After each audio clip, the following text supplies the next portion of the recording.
and welcome to ESI Africa Insights. Today we are talking to Tomas Sales, who is the UNDP Special Advisor for the Africa Sustainable Finance Hub. Did I get that right? Yes. So, how would you go about describing Africa's green business landscape to a financier or a developer who knows nothing about Africa? Well, thank you for the opportunity. The landscape overall, you could say, is growing, but still on early stage.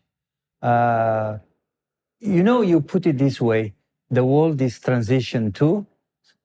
Africa is also following its own pathway.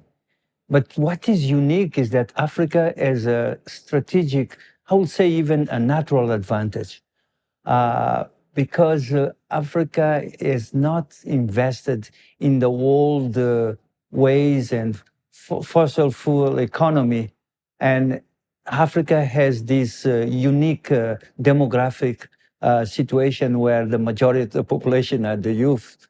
And Africa is the place where, we have the greatest vulnerability in terms of the extreme war and less capability to respond.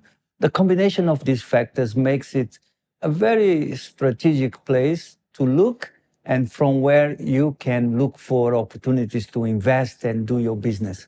Okay, so you actually are at Inlet Africa because you're launching the Africa Green Business and Financing Report. Why did the UN choose to target green financing as a research topic? It's interesting. You see, we start looking based on our strategic plan. One of the big, themes and needs is to address this challenge that we have around climate change, biodiversity conservation, and the need to develop sustainable ways to address it. And it is within that process that naturally we as a intergovernmental organization have been dealing with governments. But very clear, it's become very clear and self-evident that the solutions do not belong to government or one sector. It takes, a whole collective approach and in order to address this problem. And if, in particular, the role of the private sector is compelling, you see the needs for financing this transition are estimated in the zone of billions and even trillions sometimes, if you look at different estimates. And the fact that governments now, they don't have much space just coming out of COVID, fiscal space.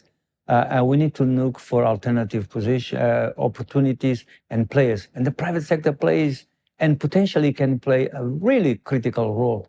And the interesting part is not just to implement some other visions, but I think, given their knowledge, their ability, and even the threat that this climate change represents to them, to co-create together with these solutions that will help. So this this transition to net zero cannot be done by one group, but all of them. And being part of the UN, we look at those things and I think we have a unique ability to bring the parties together. Okay, so thinking of the report itself, was there some factor that stood out or surprised you?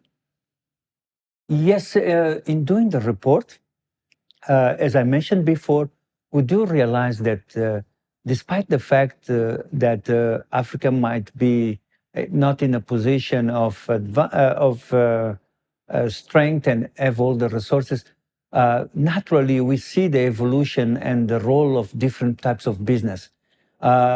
In Morocco, for instance, we have the biggest solar plant across the world. We have in Kenya a company called Copper, which is developing a combination of embedded service and solutions, which provide energy and at the same time using digital means, making it possible and affordable for people to use and buy solar energy. So, basically, the report has shown us there is activity. It is still at early stage, but they are interesting models. And there lies the opportunity that Africa actually can leapfrog. Africa actually can show global leadership in this space. Okay. Well, thanks, Tomas, for telling us Yeah. about some of the innovations that are happening in Africa. Stay tuned for the next episode of ESI Africa Insights and have a powerful day.